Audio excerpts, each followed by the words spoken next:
آج ہم حضرت عثمان بن عفان رضی اللہ عنہ کا ذکر کریں گے۔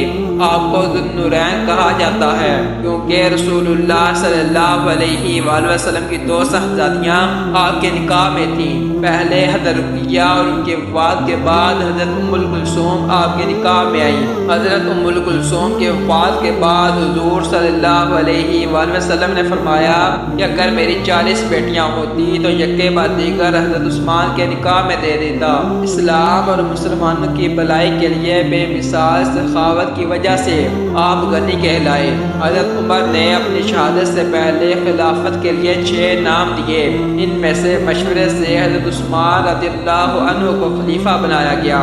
آپ کی خلافت کے دور تقریباً 12 سال تھا۔ اس دور میں بھی اسلامی فتوحات جاری رہے۔ مسلمانوں کو بحری فوج بنائی گئی اور مسجد حرام اور مسجد نبوی کو وسیع کا کام ہوا۔ آپ صلی اللہ علیہ وآلہ وسلم نے حضرت عثمان کے بارے میں فرمایا، کیا میں اس آدمی کا حیا نہ کروں جس سے فرشتے بھی حیا کرتے ہیں۔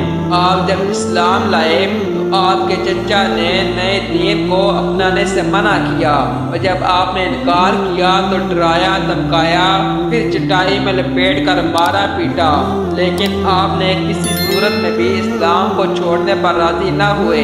پھر رسی سے باندھ دیا، لیکن آپ نے کہا چاہے میرے ٹکڑے ٹکڑے کر دو، میں بتوں کی عبادت ہرگز نہیں کروں گا۔ چچا نے یہ جب دیکھا تو ہار مان کر چھوڑ دیا۔ ایک دفعہ حضرت عثمان ملک شام سے تجارتی قافلے لے کر مدینے پہنچے۔ اس وقت مدینہ میں سخت قحط پڑا ہوا تھا۔ جب مدینے کے تاجروں کو پتہ چلا تو وہ دوڑے دوڑے حضرت عثمان کے دروازے پر آئے تاکہ وہ آپ سے غلہ خرید کر منہ مانگے داموں میں بیچ سکیں۔ دروازے پر دستک دی، حضرت عثمان مسکراتے ہوئے آئے اور بولے ہم آپ کو 10 کے 12 دیں گے۔ آپ نے فرمایا یہ تو کم ہے اور بڑھاؤ۔ تاجر بولے چلو 10 کے 14 لے لیں۔ آپ نے فرمایا اور بڑھاؤ۔ کہا 10 کے 15 دیں گے۔ مسکرائے اور کہا ایک ذات ہے جو اس سے بھی زیادہ نفع دے رہا ہے، 1 پر 10 یعنی 10 پر 100، پھر کیوں نہ میں اس کے ہاتھ سے سب بیچ ڈالوں۔ تاجروں نے حیران ہو کر پوچھا وہ کون ہے؟ آپ نے فرمایا تم نہیں جانتے، وہ اللہ ہے۔ یہ کہہ کر اپنا سارا مال غریبوں میں تقسیم کر دیا۔ لوگ دعائیں دینے لگے۔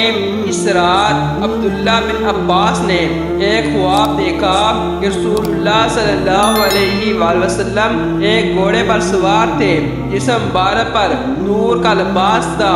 آپ صلی اللہ علیہ وآلہ وسلم جلدی میں معلوم ہو رہے تھے۔ ابن عباس نے عرض کیا یا رسول اللہ صلی اللہ علیہ وآلہ وسلم، میں آپ کی زیارت اور آپ کی زبان مبارک سے کچھ سننا چاہتا ہوں، لیکن آپ جلدی میں ہیں، شاید کہیں پہنچنا ہے۔ آپ صلی اللہ علیہ وآلہ وسلم نے فرمایا ہاں اے ابن عباس، آج عثمان نے جو صدقہ دیا ہے اللہ نے اسے قبول فرما لیا ہے اور جنت میں ایک حور سے شادی کر دی ہے۔ ہم آج اسی دعوت میں جا رہے ہیں۔ عثمان بدر کی لڑائی میں شریک نہ ہو سکے تھے۔ ان کے نکاح میں رسول اللہ صلی اللہ علیہ وآلہ وسلم کی ایک صاحبزادی تھی، وہ بیمار تھی۔ اس سے نبی کریم صلی اللہ علیہ وآلہ وسلم نے فرمایا کہ تمہیں بھی اتنا ہی ثواب ملے گا جتنا بدر میں شریک ہونے والے کسی شخص کو، اور اتنا ہی حصہ ملے گا۔ حضرت ابو موسیٰ اشعری سے روایت ہے، کہا کہ ایک دن رسول اللہ صلی اللہ علیہ وآلہ وسلم مدینہ منورہ کے باغوں میں سے ایک باغ میں ایک لگائے بیٹھے ہوئے تھے۔ آپ کے پاس جو لکڑی تھی اس کی نوک کو پانی اور مٹی کے درمیان مار رہے تھے۔ ایک شخص نے باغ کا دروازہ کھولنے کی درخواست کی۔ آپ نے فرمایا دروازہ کھول دو اور اس آنے والے کو جنت کی خوشخبری سنا دو۔ ابو موسیٰ نے کہا وہ ابو بکر تھے، میں نے ان کے لیے دروازہ کھولا اور انہیں جنت کی بشارت دی۔ کہا پھر میں اور ایک شخص کے دروازے کی کھولنے کی درخواست کی۔ آپ صلی اللہ علیہ وآلہ وسلم نے فرمایا دروازہ کھول دو۔ اس سے بھی جنت کی بشارت دو۔ میں گیا تو وہ حضرت عمر تھے، میں نے ان کے لیے بھی دروازہ کھولا اور انہیں بھی جنت کی بشارت دی۔ اس کے بعد ایک اور شخص نے دروازہ کھولنے کی درخواست کی تو آپ سیدھے ہو کر بیٹھ گئے، پھر فرمایا دروازہ کھولو اور فتنے پر جو بھی برپا ہوگا انہیں جنت کی خوشخبری دیں، یعنی ایک ایسی آزمائش کے ساتھ جو ان پر آئے گی۔ کہا میں نے دروازہ کھولا اور انہیں جنت کی خوشخبری دی۔ آپ نے جو کچھ فرمایا تھا انہیں بتایا۔ انہوں نے کہا اے اللہ صبر عطا فرما، اور اللہ ہی ہے جس سے مدد طلب کرنی چاہیے۔ رسول اللہ صلی اللہ علیہ وآلہ وسلم نے عثمان کو مکہ بھیجا اور بیعت رضوان عثمان کے مارا اور فرمایا یہ عثمان کی طرف سے بیعت ہے۔ ایک اور روایت میں ہے کہ میں اس وقت حضرت عثمان کے گھر کے پاس موجود تھا جب حضرت عثمان نے دیوار کے اوپر سے محاصرہ کرنے والے باغیوں پر جھانکا اور فرمانے لگے میں تم سے اللہ کی قسم اور اسلام کا واسطہ دے کر پوچھتا ہوں، کیا تم جانتے ہو کہ رسول اللہ صلی اللہ علیہ وآلہ وسلم مدینہ منورہ تشریف لائے؟ آپ نے فرمایا کوئی شخص تو برے روما کے سوا وہاں میٹھا پانی نہیں تھا۔ آپ نے فرمایا کوئی شخص برے روما خرید کر اپنا ڈول بھی دوسرے مسلمان کے ڈولوں کے برابر قرار دے گا تو اسے اللہ تعالیٰ جنت میں اس سے بہتر عطا فرمائے گا۔